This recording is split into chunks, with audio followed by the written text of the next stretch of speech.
శివ శివమూర్తివి గణనాదా నువ్వు శివుని కుమారుడవు గణనాదా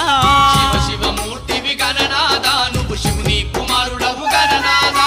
గణ గణ గంటల్ల గణనాదా నువ్వు గుణ గుణ రావయ్య గణనాదా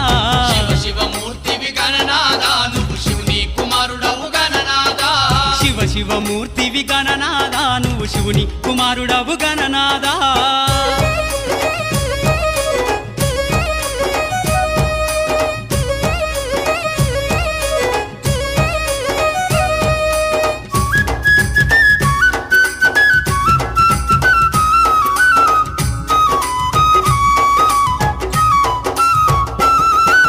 పాలు పండ్లు తెచ్చినాము గణనాదా నీకు పాశమ